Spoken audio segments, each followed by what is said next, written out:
puedo sufrir un colapso. ¿Dónde están los héroes?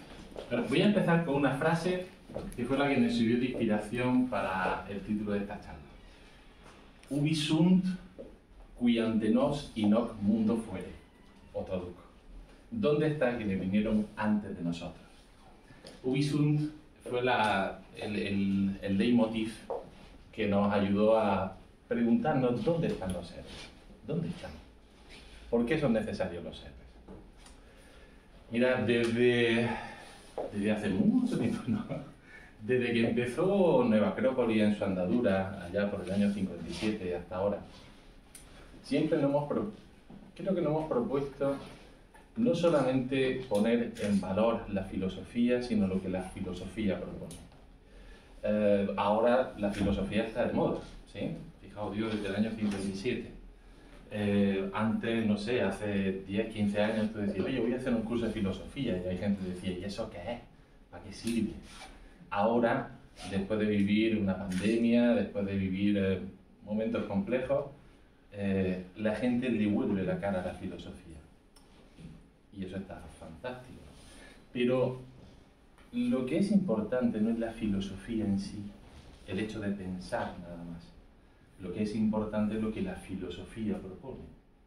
Lo que la filosofía propone como elemento con el que conducirse en la vida, elemento para descubrir cosas, para descubrirnos a nosotros mismos, para entender, creo que nuestro mundo, para entender la historia, para entender tantas cosas y sobre todo ser capaces de vivirlas y de cómo nosotros nos conducimos por la vida. Esa es la gran propuesta de la filosofía y como veis no es tan reciente, creo que lleva unos cuantos miles de años tratando de saber vivir y saber entender la vida. Es por eso que hoy por hoy está Nueva Acrópolis tratando de esa propuesta y como escuela de filosofía trata de volver a reactualizar ese mensaje que siempre ha existido en la filosofía. Los héroes. ¿Qué tienen que ver los héroes con la filosofía? Mucho, muchísimo. Tanto es así que los mitos donde aparecen los héroes, aparecen prácticamente en muchos, bueno, en esos mitos aparecen muchos elementos filosóficos y cosas que muchos filósofos han utilizado para explicar o reactualizar ese mensaje que nos viene desde el fondo del tiempo. ¿Dónde hay héroes? En dos sitios. En todo el tiempo, en toda época, en todo continente, en cualquier elemento que ha hecho el hombre, en la ciencia, en la política, en el arte. En todo eso siempre nos vamos a encontrar ejemplos que nos han llegado hasta nuestros días como héroes. A veces a través de las historias o a través de acontecimientos históricos, otros a través de los mitos o a través de símbolos.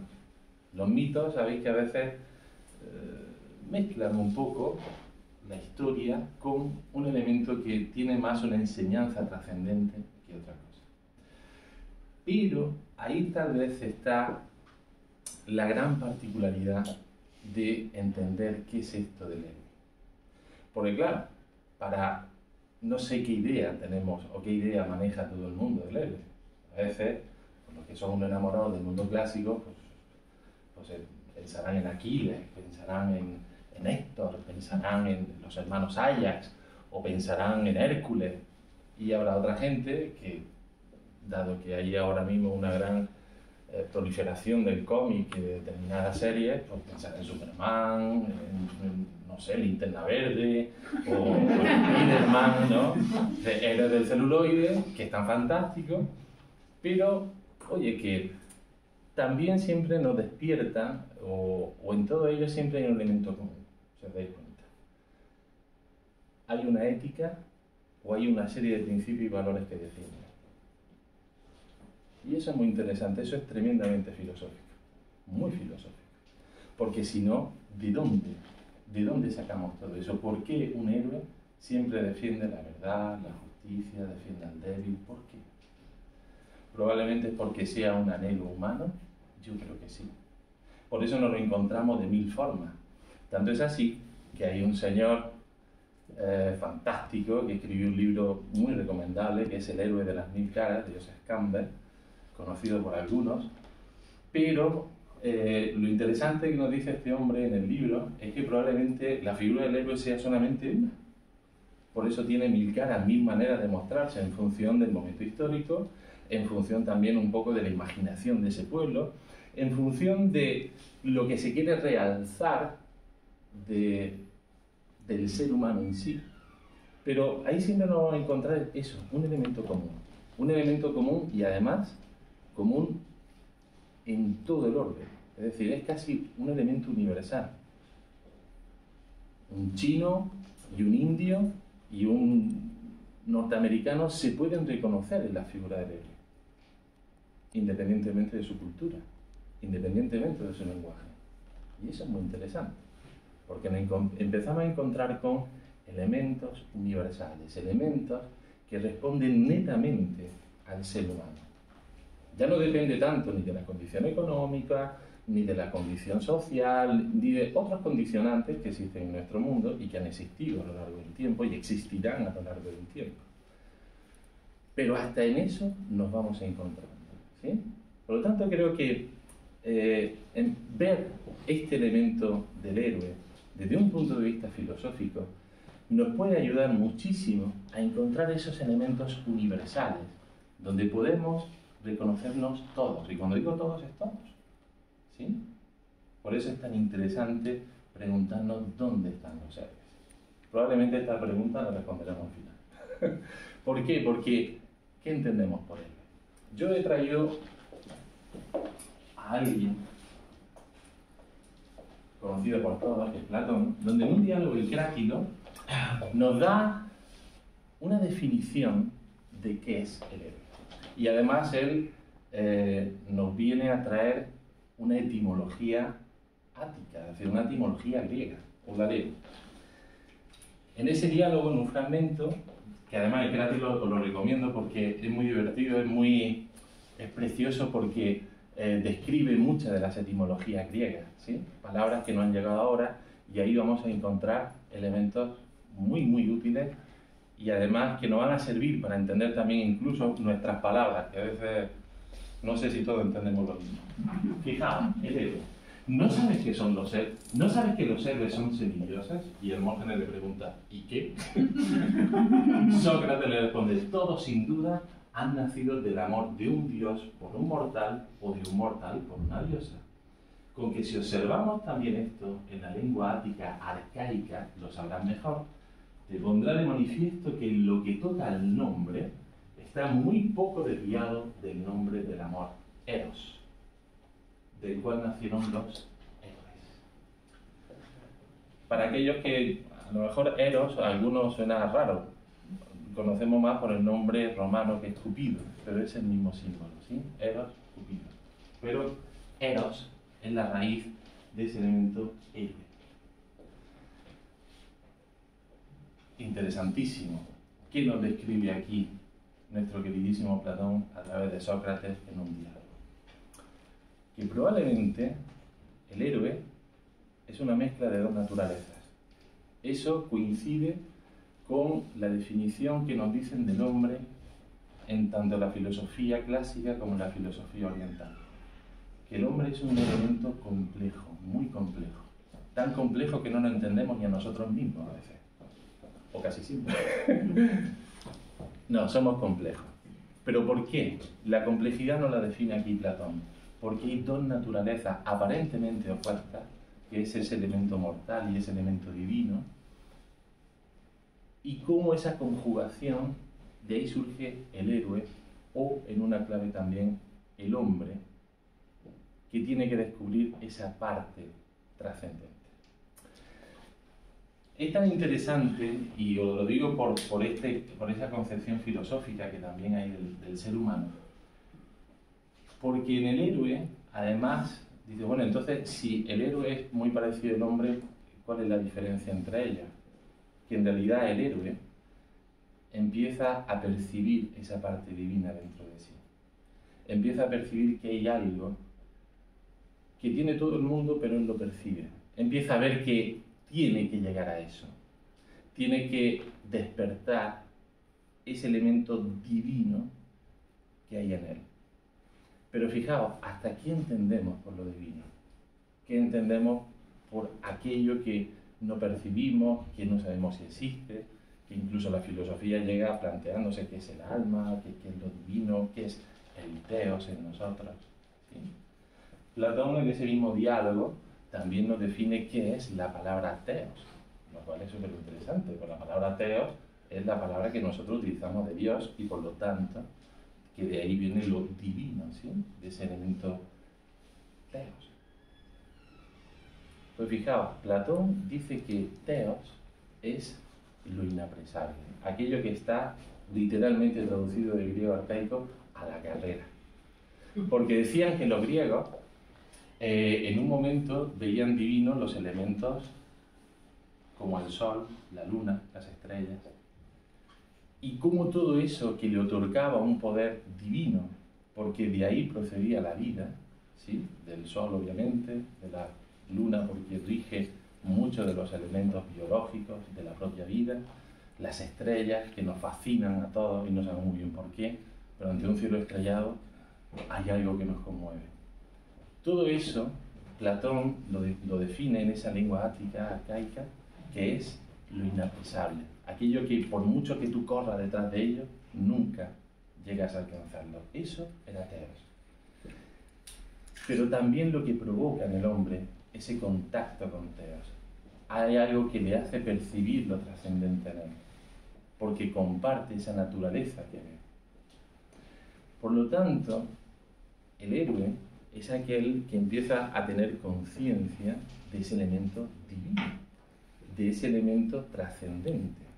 Pero esa propuesta tenemos que también reconocerla en nosotros mismos, no solamente en el héroe, sino en cada uno de nosotros. Fijaos que eso además lo tenemos repleto a través de muchos símbolos. Yo he traído aquí un power en 3D, ¿sí? Que es San Jorge. San Jorge es un héroe, por todos conocidos. De hecho, es hasta la bandera de nuestra ciudad. No sé si la bandera de nuestra ciudad es la cruz de San Jorge. San Jorge es un héroe. Y también aquí está representado ese elemento que nos dice Platón. Dice, ¿y cómo se representa aquí? En muchas maneras. Lo traigo en 3D, pero también lo traigo ahí porque hay distintos elementos de San Jorge. Fijaos. En San Jorge, aquí hay como 3 naturalezas, ¿veis? Incluso aquí también, que es otra manera que no es tan habitual de verlo. Nosotros siempre vemos la parte de San Jorge y el dragón, pero ¿y esta dama? Para muchos no es conocido, para otros sí. San Jorge, en realidad el caballo y el caballero, representan en una parte la conciencia, que es el caballero, y el caballo, que es la naturaleza noble que hay en nosotros. Esa parte animal, pero es noble. No está desvirtuada. El caballo, de hecho, hace caso al caballero. Tiene sentido y se vuelve noble porque hace caso a la conciencia despierta, que es el caballero. Pero fijaos, la unión de esos dos despierta una sombra. Y es el dragón. El dragón, si os dais cuenta, coincide con la sombra que proyecta la unión del caballo y del caballero. Qué interesante. Si no existiera conciencia y caballo, no existiría el dragón. O sea, por lo tanto, el dragón es la primera prueba que ha de superar todo ser humano, o toda persona que empieza a descubrir ese elemento divino que hay en él. ¿Por qué? Porque se despiertan sombras, se despiertan las contradicciones que hay dentro de nosotros, se despiertan aquellos elementos que hasta nos cuesta comprender de nosotros mismos, ¿sí? Cómo a veces podemos ser tan buenos y no tan buenos, por no decir malos, ¿sí? Cómo a veces podemos hacer cosas maravillosas y a veces cosas tan terribles. Porque todos de alguna manera llevamos un dragón, pero un dragón rectante, que es ese símbolo, el dragón que no es capaz de volar. Es un dragón que siempre va por el suelo oscuro, raro, deforme. Pero eso es lo que tiene que vencer esa unión misteriosa de esa parte noble que también hay en nosotros y esa conciencia que empieza a despertar y a percibir lo divino. Todavía no he hablado de la dama. La dama aquí representa lo que vamos a descubrir si vencemos al dragón, que es la parte divina e inmortal, o el espíritu, que reina dentro de cada uno de nosotros. Esto es tan viejo como el antiguo Egipto. Porque vosotros diréis, bueno, esto es un símbolo medieval, o no tanto. Es la lucha entre Horus y Set. Eso es un San Jorge de la iglesia copta. Y en realidad, si os dais cuenta, es el mismo símbolo. Lo que pasa es que eso, cuando nos viene en la mitología egipcia, forma parte del mito siriano, esa lucha por descubrir ese espíritu en una clave humana, lo que hay dentro de todo ser humano, pero que está oculto. Hay que vencer a un dragón, o en este caso, el cocodrilo, que era una de las formas de Set. ¿Sí? Que Set no era malo, era la parte indómita y salvaje. Aquello que está, aquella parte de la naturaleza que no conoce orden. Por lo tanto, el dragón no es ni bueno ni malo. Es simplemente aquello que tenemos que vencer, aquello que tenemos que saber dirigir, aquello que tiene que servir a ese elemento más divino que hay dentro de nosotros. Por lo tanto, creo que la propuesta que a veces nos hacen determinados mitos y determinados símbolos es mucho más profundo que a veces una lectura simple que llega incluso a hacerse de San Jorge. No sé si se habéis visto, a mí me molesta muchísimo, pero muchísimo, cuando se hace una lectura simple del mito, porque se cae en el ridículo. Y hay que ver a veces desde cuándo nos llegan, porque probablemente hay un mensaje mucho más profundo, mucho más atemporal y real de lo que nos podemos llegar a imaginar. Porque fijaos, si no viene desde hace tanto tiempo, ¿desde cuándo hace que el ser humano no se propone esto de lo que estamos hablando hoy? ¿Sí? Fijaos, no solamente es universal, es atemporal. No tiene tiempo. O sea, esto del héroe es algo que nos podemos ver reflejados con tantos seres humanos del pasado y con tantos seres humanos del futuro. Por lo tanto, es muy importante que empezamos a ver dentro de nosotros ese elemento heroico como símbolo y tal vez como una realidad que hay en cada ser humano.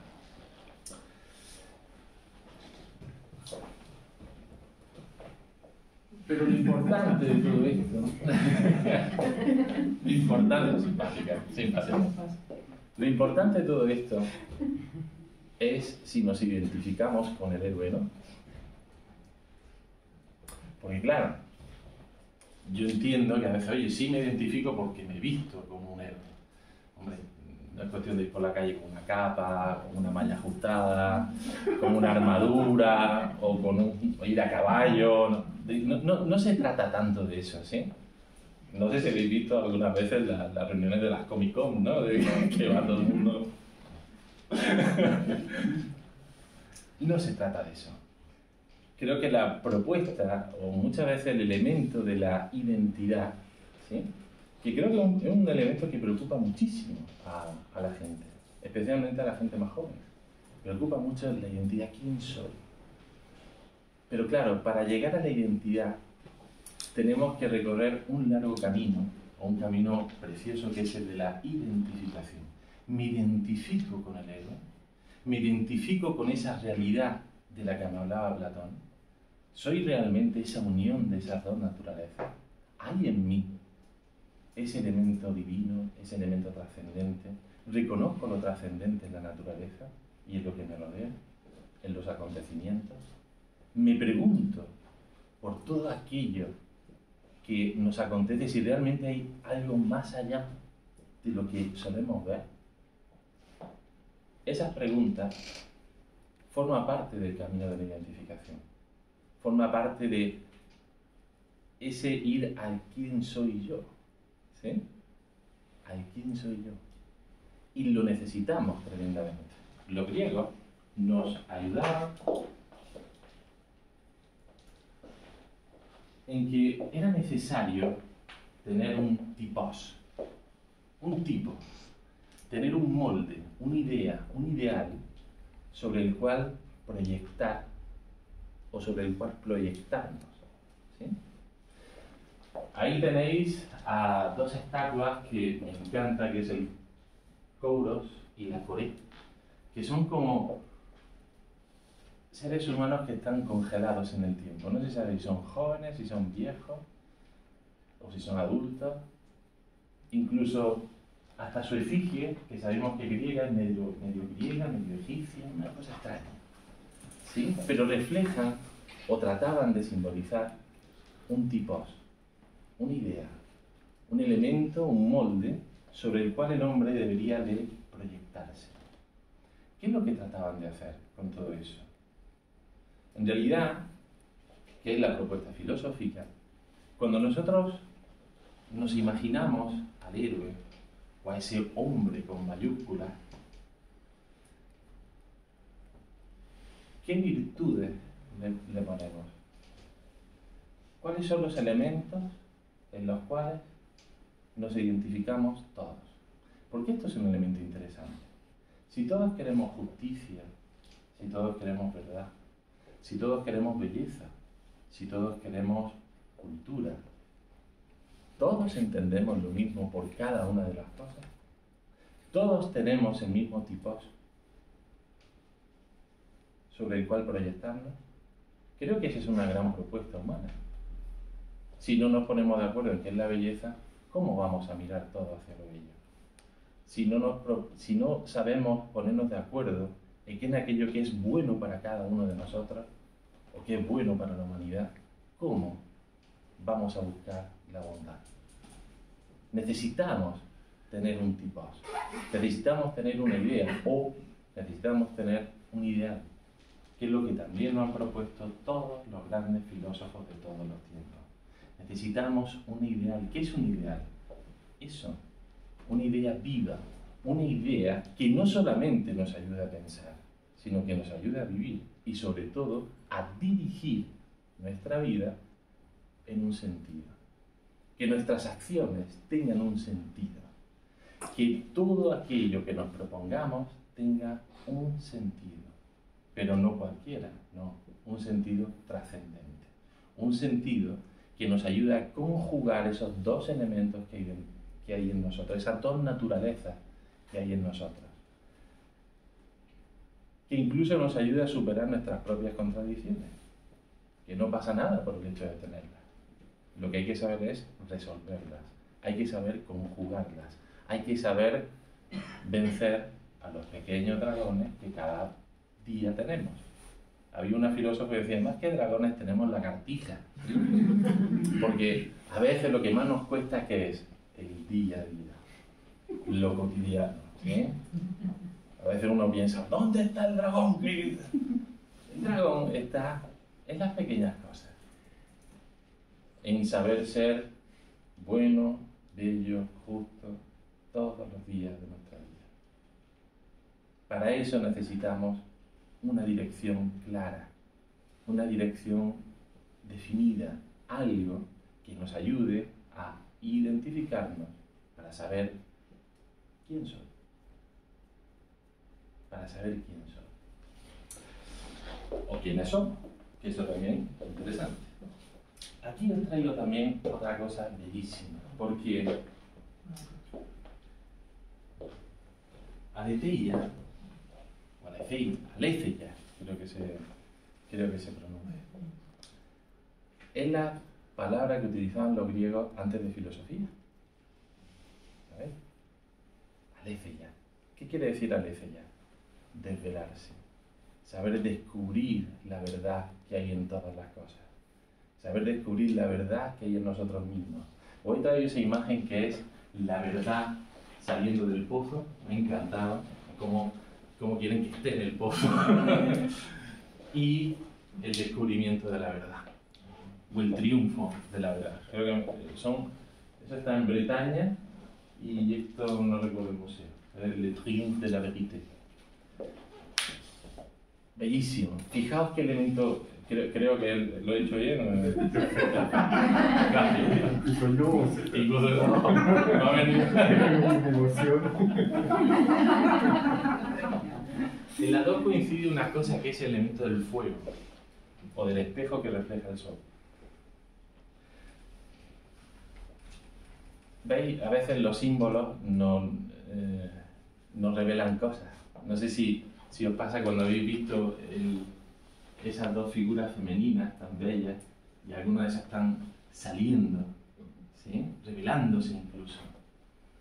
Qué necesaria es descubrir la verdad, o que la verdad salga del pozo, en días como hoy. En días en los que vivimos situaciones tan trágicas, ¿no? Necesitamos ver la verdad. ¿Qué verdad? Eso es lo que hay que descubrir. Esa es la aletheia. Saber descubrir o desvelarnos a nosotros mismos. Saber desvelar aquello que hay en toda la naturaleza. ¿Qué verdad esconde? ¿Qué hay de divino o qué hay de teos en todo aquello que nos rodea?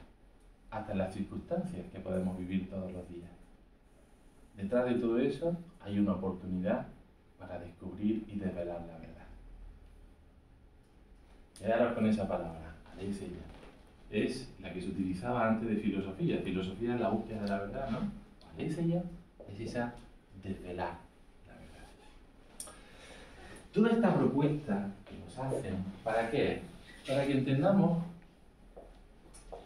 que hay, en realidad, el héroe, o todo este camino, si me apuráis, este sentido heroico de la vida, este sentido heroico de nuestra vida, no la de otros, no la nuestra. Todo comienza por un despertar. No todo despertar es agradable. A veces tomar conciencia no es agradable. Pero no hay nada más maravilloso que darse cuenta de algo. El despertar es poder ver en nosotros mismos o intuir a veces eso que nos propone Platón. Que existe esa naturaleza en nosotros, pero que una tiene que primar sobre la otra. O una tiene que dirigir a la otra. Ese despertar es a veces lo que también han llamado el despertar de la conciencia. Ahí nos vamos a encontrar muchísimos, casi todos los mitos. Todos los mitos del héroe comienzan por un despertar. Arjuna, en esa epopeya del Bhagavad Gita, comienza con un despertar. De hecho, es la gran clave del Bhagavad Gita, el despertar de la vida. O, lo digo yo, en el caso de Teseo, llega un momento en el que se da cuenta que tiene que emprender ese viaje en la vida. Tiene que defender algo. O Perseo, también despierta y sabe que tiene una misión que solo le corresponde a él. O Jasón, con los argonautas, en búsqueda del vellocino de oro. Siempre nos vamos a encontrar el despertar como un elemento continuo a lo largo de todos los mitos y toda la filosofía. Por lo tanto, también hay algo en nosotros que despierta en algún momento. ¿Sí? A veces, la búsqueda de la verdad comienza con ese despertar. A veces ese despertar es una necesidad que no sabemos muy bien de dónde sale, pero es una necesidad. A veces no tiene ni palabras. ¿Qué necesitas? No lo sé, pero necesito algo, ¿sí? Algo distinto a lo que tengo ahora. Y dices, ¿es que te va la vida mal? No exactamente. No es que me vaya mal, pero sé que necesito algo. Ahí comienza la búsqueda del filósofo. Ahí comienza la búsqueda de todo ser humano. Ese es el despertar. O algo parecido a eso. ¿Sí? Siempre hay un despertar. La elección. Si hay un despertar, después sigue la elección. Hoy traigo esta imagen de Matrix, que ahora está de moda. Y yo el otro día digo, no, Matrix tenía 20 años, la primera película de Matrix. Ya es un clásico. Ya es un clásico. Pero la elección. La elección tiene algo particular. Y creo que conforme yo, o tal vez, no sé, soy yo que me voy haciendo mayor, te das cuenta que la elección tiene mucho que ver con la libertad. Pero creo que no todos entendemos lo mismo por libertad. Uno es libre de elegir en la vida. Ahora, ¿qué pasa? Que muchas veces, una vez elegido, dice, bueno, ahora soy libre para hacer lo que me dé la gana. No, querido amigo, esto no funciona así. La vida no funciona así. Si uno elige, ya hay algo que te compromete. Esa es tu libertad. Pareciera que el compromiso, palabra maldita, ¿sí? Sí, porque a veces hay palabras que conforme más suenan en la cabeza, compromiso,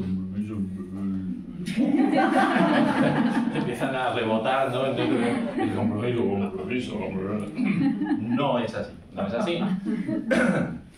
El compromiso es algo natural y surge de una elección. El compromiso surge de la libertad. Y eso tenemos que entenderlo. Por lo tanto, no hay que tenerle miedo a la elección. Ojo, ¿sabéis dónde surge el miedo? En saber si necesito la seguridad de que esto que he elegido es fantástico. Si esperáis el certificado de la elección segura, mal vamos. No existe ese certificado, ¿sabéis? La elección es tuya. Aunque te lo hayan recomendado 1000 veces, aunque lo leas en 1000 libros de filosofía, aunque lo leas en 1000 libros de lo que sea, nadie te va a decir la elección que tienes que tomar es esta, ¿sí? Es más, si te lo dicen y lo hacen, no es una elección. Te has dejado llevar. Por lo tanto, no hay libertad. La elección, siempre todos los grandes sabios te han dicho, vamos a ver, la cosa va por aquí, tú eliges, ¿sí? Nadie te dice el cómo ni el qué. Porque si fuera así, romperíamos uno de los principios más básicos, no solamente del héroe, sino del filósofo y del ser humano, que es la libertad. Pero la libertad está en la elección. Tú eliges libremente. Una vez elegido, asume las consecuencias. Ojo, me equivoqué, pues ya sabes que no tienes que hacer. O ya tienes más clara la elección. Una filósofa que le escuché hace tiempo, que decía, mira, o sea, yo recuerdo en esa conversación y digo, la determinación a veces, la determinación es muy buena, es fantástica. Y cuando una persona se determina, eso está muy bien, ha elegido en su vida. Ahora, esa persona ya sabrá si es lo aceptado o no lo aceptado, pero es muy bueno. Ahora, ¿qué es lo que suele pasar? Si es lo que a nosotros nos gusta, cuidado. La elección no entiende de gusto, entiende de la libertad de cada ser humano. Por eso es tan importante en esa conquista de uno mismo, en esa entender quiénes somos, la elección. Toda elección es primordial y además lo que ello implica. Que a veces implica un deber moral, un deber ético, tantas cosas. ¿Sí? En ese camino o en ese elemento del despertar del héroe siempre nos vamos a encontrar o necesitamos, el ser humano necesita de alguien que le enseñe. Aquí he puesto dos imágenes, una muy antigua, tanto que milenaria, a Krishna con Arjuna, y otra más reciente, del siglo XX, que es a Yoda con Luke Skywalker. ¿Habéis dado cuenta que entre ambos hay, bueno, el Bhagavad Gita, no sé cuántos años, pero se nos pierde un poco en el tiempo, unos cuantos miles de años, ¿sí? Unos cuantos miles de años. No me atrevo a dar fecha. Si la segunda imagen no parece antigua, imagínate la primera.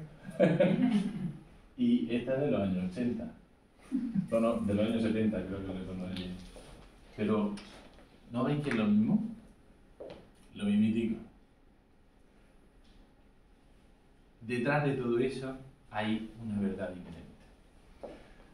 Muchas veces os encontraréis que efectivamente, en el caso de Krishna o Yoda, representan al maestro interior.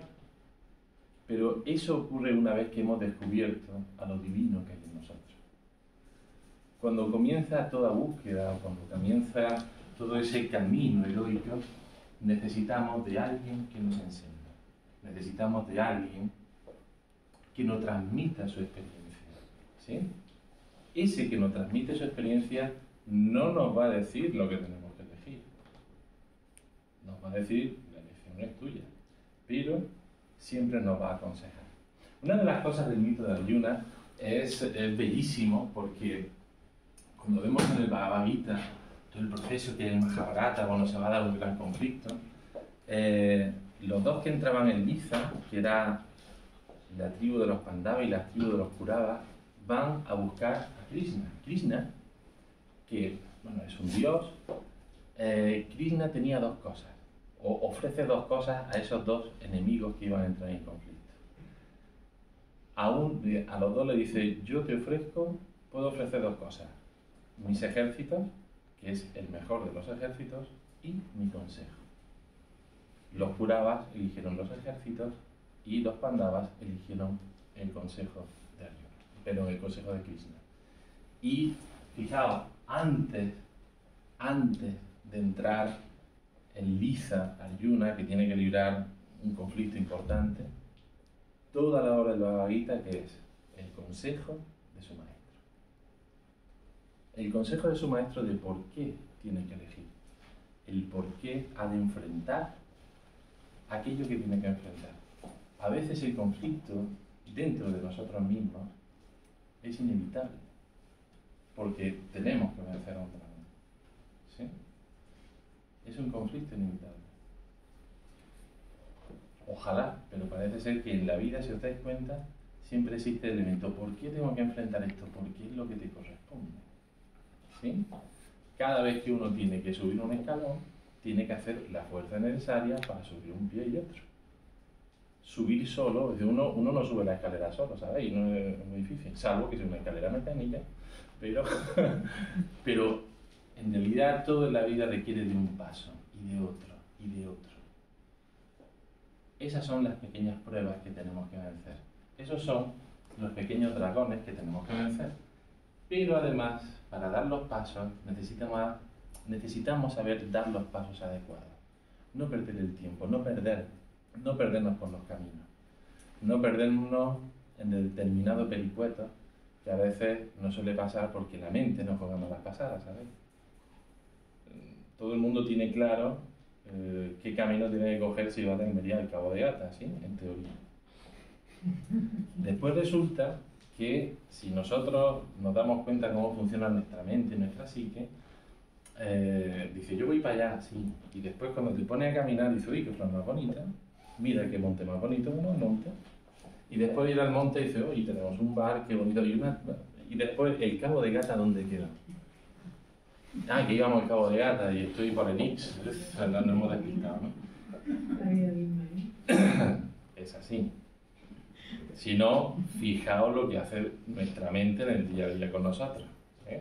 Hoy me he propuesto leer este libro fantástico, maravilloso, no regué las plantas esta mañana. No regué las plantas y cuando va a regar las plantas y el tenderete, llevan 2 días y va a coger el tenderete, me apetece un café. Sí.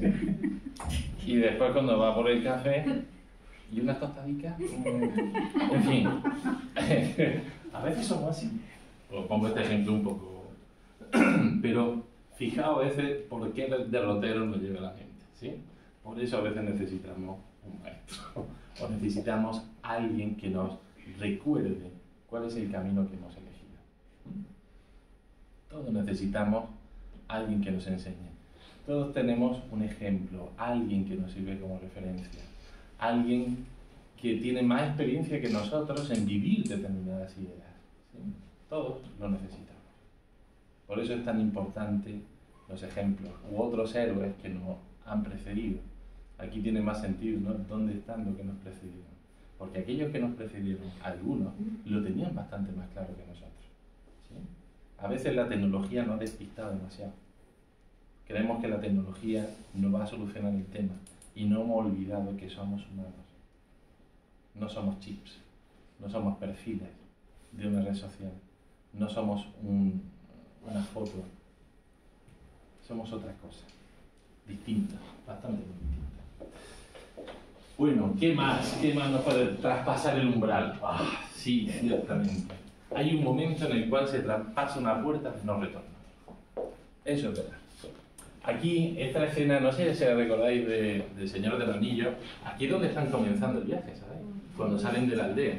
Y en ese momento Sam le dice, señor Frodo, esto es lo más lejos que está de mi casa, en mi vida. Dice, pues es muy interesante, Sam, porque ya mi tío me decía que cuidado cuando sales de casa porque no sabes a dónde te van a llevar tus pies. Hay un momento en el que en la vida uno traspasa una frontera, un umbral donde ya no hay marcha atrás. ¿Sí?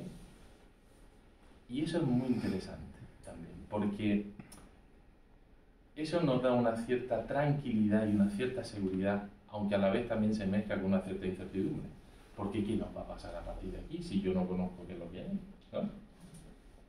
Eso forma parte de la aventura, del riesgo de vivir. No se puede tener todo tan medido y tan tasado. Siempre hay un factor de riesgo, siempre hay un factor de aventura, siempre hay un factor de tener la tranquilidad de que debemos confiar un poco en la vida, de que todo lo que nos llega tal vez no sea tan malo, sino que hay que saber aceptar la adversidad y las circunstancias. Y eso creo que es un punto de no retorno. Ya es un decir, no voy a ser más el de antes, o hay algo de nosotros que dejamos atrás. ¿Sí? Eso en todas las culturas y creo que también en todos los mitos es lo que se llamaba los ritos de paso. ¿Sí? Los ritos de paso es cuando ya el niño deja de ser niño y empieza a ser un adolescente. Ya después había otro rito de paso donde el adolescente dejaba de ser adolescente y era un adulto. ¿Sí? Esos ritos de paso eran muy interesantes porque ya no vas a volver a ser ese niño, ya no vas a volver a ser un adolescente. No pretendas vivir con 60 años como cuando tenías 30, ¿sí? Porque ya cruzaste eso. Eso creo que también en nuestra sociedad es muy necesario tener claro. Y no ser infantil en ese sentido. No pasa nada. A mí se me cayó el pelo. Ya está. ¿Que me voy a Turquía y poner? Sí, pero se va a notar que es de postín, ¿me entendés? Porque hace ya 10 años que me... Hombre, te he crecido, tío, ¿te das cuenta? Todo mi respeto a la gente que no pasa nada, pero que aceptar determinadas cosas no pasa nada. Hay que saber pasar a determinados umbrales. Y ya está. A veces lo que pasó, pasó. Y menos mal que pasó. ¿Sí? Menos mal. Cuando hay cosas que sabemos aceptar, que hemos pasado un umbral, sabemos que hay cosas que ya no nos van a pesar. Es como si dejáramos una mochila, un lastre. ¿Sí? A veces eso nos viene muy bien con antiguos rencores, antiguas ideas, incluso prejuicios que tenemos en nosotros mismos. Cuando uno ha pasado un umbral, hay cosas que sabemos que tenemos que soltar porque ahora son un estorbo total. Por lo tanto, es bueno, es maravilloso poder sentirse o poder sentir que he dado un pasito para adelante y a partir de aquí y ahora las cosas van a ser bastante distintas o van a cambiar. No pasa nada. Y cuidado que si la vida nos lleva a algunos sitios, pues tranquilos. Tranquilos, ¿por qué? Porque hay algo de nosotros que es necesario que muera, en el sentido filosófico. ¿Sí? Cuando hay cosas que mueren, quiere decir que hay cosas que ya no van a volver a ser. O no podemos volver a ser aquello que pensábamos que era. Otro de los elementos que pasan a lo largo de la vida son las primeras pruebas. Y aquí he puesto amigos y enemigos y almas mágicas. Esto nos lo dice mucho Joseph Campbell en ese libro que os citaba antes, porque es cierto que cuando uno empieza a caminar en la vida con este sentido heroico y filosófico, con este sentido de búsqueda, con esa dirección de la que hablamos, con ese tipos, resulta que efectivamente empiezan a aparecer las primeras pruebas, las primeras adversidades. Y ahí, curiosamente, si a veces los mitos también nos encontramos con que esos primeros enemigos después también se convierten en nuestros amigos. Os he puesto esa imagen de Arturo, eso es de una película, se llama Excalibur. Arturo lucha con Uriens, ¿sí? Y Uriens, que era en principio su enemigo, después se convierte en un caballero de la tabla redonda. Es más, Uriens después le coge la espada y lo arma caballero, ¿sí? Y dice, yo ahora, tú eres mi rey. Eso es maravilloso porque, bueno, en otra escena también le pasa con Lanzarote del Lago. Todo esto está dentro del ciclo artúrico, otro mito magnífico, lleno de personajes heroicos y donde nos vamos a encontrar muchos elementos que creo que también nos pueden ayudar. Lanzarote en un principio también es su enemigo. Dice, por aquí este puente es mío y por aquí no pasa. Luchan y después se convierte en su mejor amigo. Qué cosas tan curiosas. Probablemente esas pequeñas adversidades que nos encontramos a veces materializadas en una persona, a veces en una circunstancia, a veces en algo doloroso, puede ser que se convierta después en nuestro mayor aliado. A veces una circunstancia dolorosa es tan necesaria para saber cuánto queremos a la gente, o cuánto, ¿qué digo yo? Cuánto necesitaba dar este paso. Pero sin embargo para eso he tenido que pasar una pequeña primera prueba, ¿sí? Todas esas pruebas son preparaciones que nos va dando la vida para después enfrentar una gran adversidad. También aparecen armas mágicas. Ahí aparecía como la figura de la dama del lago con Excalibur, ¿sí? Que de hecho se le aparece a Arturo en un momento dado. También me recordaba una poesía de Amado Nervo, que aquellos que son más poetas, a ver si logro recordar, que en una poesía que se llama Fides, dice: aquel que alienta una fe tenaz, al lado más torvo compromete en su favor, ¿sí? Aquel que es así, ¿verdad? Sí. ¿Sí? La recordaba porque es cierto. Si cuando uno tiene clara su decisión, cuando uno tiene clara la dirección en la vida, aparecen hados, elementos que te ayudan a caminar. A veces son esas armas. ¿Qué son esas armas? Virtudes que uno jamás pensaba que podía tener. Fuerzas que salen, dice, yo jamás pensé que tenía esta fuerza. Dice, ¿dónde ha salido? No lo sé. Pero a veces es la propia determinación de un ser humano lo que le lleva a despertar esa fuerza o comprometer a un hado que pasaba por su lado y que le ayudaba a ese impulso. Eso en los mitos nos lo vamos a encontrar siempre, siempre. Y esa poesía de Amado Nervo la refleja tan bien, porque quien lo tiene claro, quien sabe, yo voy para allá, algo pasa, algo en la naturaleza se conmueve y algo nos pasa, algo se despierta dentro de nosotros. Y a veces son esas armas que nos ayudan, ¿para qué? Para enfrentar la gran prueba, al gran enemigo. Ahí he puesto a Perseo matando a la Medusa, una estatua preciosa de Donatello, y también a Teseo venciendo al Minotauro.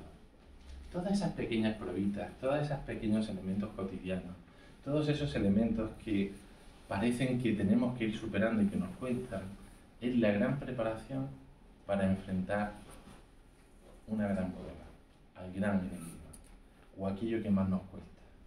A veces un dragón, a veces un minotauro, a veces la medusa. ¿Sí? Todo eso, ¿veis? O sea, es algo universal. ¿Qué es ese gran enemigo que hay dentro de nosotros? ¿Cuál es ese gran dragón que hay dentro de nosotros? Eso se nos revelará también. A veces es difícil decir, bueno, ¿cuál es? No sé, hay gente que tiene algo que le cuesta mucho, muchísimo. O hay gente que dice, yo con esto no voy a poder jamás en la vida. Bueno, más o menos tiene identificado quién es tu gran monstruo. Pero para enfrentarlo, claro, de nueva, de primera, es muy difícil. Necesitamos otros pasos previos para poder enfrentar a eso que nos cuesta mucho, muchísimo. Si todo esto es un proceso largo, tranquilo, sereno, pero que sepamos que tenemos que enfrentarlo. Y después, cuando el ser humano ha logrado vencer todo eso, en ese periplo nos cuentan que después tiene que regresar a su día a día y compartir aquello que ha descubierto. Cuando empezamos a vivir esa condición heroica, uno de los elementos tan interesantes es que cuando hemos descubierto esas realidades, cuando hemos descubierto esas potencias que hay dentro de nosotros, tenemos que saber compartirlas para ayudar a mejorar nuestro mundo.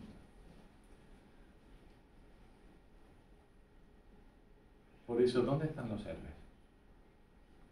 Aquí. Aquí. ¿Quiénes podemos cambiar el mundo? Los que estamos aquí y los que están allí. Hay tantos héroes como seres humanos capaces de descubrirse a sí mismos y de entender esa realidad trascendente que hay dentro de nosotros. Porque solo a través de esa realidad trascendente, solo a través de esa comprensión de que somos más similares de lo que nos creemos, que hay un elemento donde nos podemos unir como seres humanos, es donde vamos a entender que entre todos podemos cambiar, no solo cambiar el mundo, sino hacer un mundo mejor. Para eso necesitamos un ser humano mejor. Esa es la gran propuesta filosófica. Esa es la gran propuesta desde hace tanto y tanto tiempo. Y eso creo que es lo que realmente necesitamos hoy en día. No sé si os dais cuenta que hoy en día la polarización nos lleva a una separación. ¿Sí? Y a veces se nos obliga a polarizarnos y a elegir sin saber muy bien el qué y el por qué. Nadie nos explica. Simplemente nos dicen, elige porque tienes que elegir. Sí, cuidado. Si antes hemos hablado de la elección, tenemos que saber a qué nos comprometemos con la elección. No puede ser una elección banal, porque una elección lleva a una posición del ser humano. Entonces, en el mundo en el que vivimos, ¿no os dais cuenta, o no sé si compartís conmigo, que cada vez que nos separamos, esos que se separan además después se vuelven a separar, y hasta que el ser humano se fragmenta en tantas partes que no se reconocen ni el uno al otro? Tal vez la gran propuesta del mundo en el que estamos viviendo hoy, en 2022, no sea empezar a darnos cuenta que tenemos que despertar dentro de nosotros esa condición heroica para hacer grandes gestas. ¿Qué mayor gesta que la de ser un mundo unido? ¿Qué mayor gesta que la de entender que los seres humanos son hermanos? Como esa gran canción de ese gran himno a la alegría que nos hacía Beethoven, otro héroe de la música. ¿Qué mayor gesta que entender que somos una humanidad y que vivimos en una casa que llamamos tierra? Pero eso no pasa de la noche a la mañana. ¿Sí? No hay una píldora, lamentablemente, que nos lleve a esa comprensión o a ese elemento total. No. Necesitamos la transformación de cada ser humano, la transformación de cada individuo, la transformación de un ser humano en un héroe o en una heroína. Lo necesitamos. Porque cuando nos transformemos en esos héroes del día a día, cuando nos transformemos en esos héroes que entienden que hay un elemento trascendente dentro de él y que también lo tiene al lado y que lo tiene al lado, probablemente nos encontremos de otra manera. Y tal vez también nos miremos con otros ojos. Y tal vez también podamos cambiar el mundo. Joseph Campbell nos decía que después de eso, ¿sabéis qué pasaba? Que se producía otro despertar. Porque eso es un ciclo continuo. No creemos que el camino del héroe se termina con cambiando el mundo. Probablemente cambiando algunas cosas del mundo nos demos cuenta de otras cosas y tengamos que enfrentar otras pruebas y tengamos que encontrar a otras personas que nos enseñen algo más en profundidad de lo que no habíamos entendido. Nos enfrentaremos a otros dragones y volveremos siguiendo cambiando el mundo y mejorando el mundo. ¿Dónde están los héroes? Ubi sunt, aquí. Que no os quepa ninguna duda. Los héroes, o los mitos, o todo aquello que nos recuerde a los héroes, son símbolos que en realidad nos ayudan a mirar hacia otro lado. Platón nos decía que uno de los grandes trabajos del ser humano es saber girar el espejo de su mente. ¿Sí? Me decía que la mente era como un espejo que gira. ¿Recordáis? Como ese que hemos visto del gato con el león, ¿no? Que es pues, ¿hacia dónde está mirando nuestro espejo? ¿Hacia ese tipos que nos refleja el héroe o hacia los elementos más draconianos que tenemos dentro de nosotros? Tenemos que saber dirigir nuestro espejo. Así que, queridos héroes, espero que os aventuréis en este camino heroico. Espero sobre todo que si alguna vez os preguntáis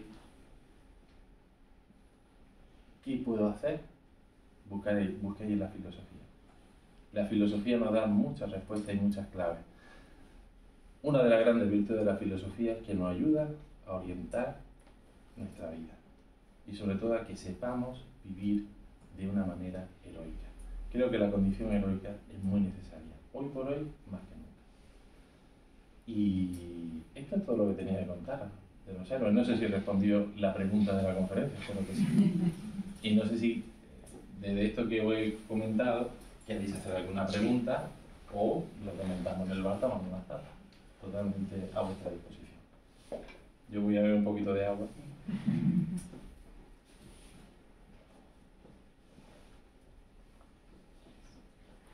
¿Sí? ¿No? Sí. Si no hay nadie más, sí. Creo haber entendido que todos podemos ser uno.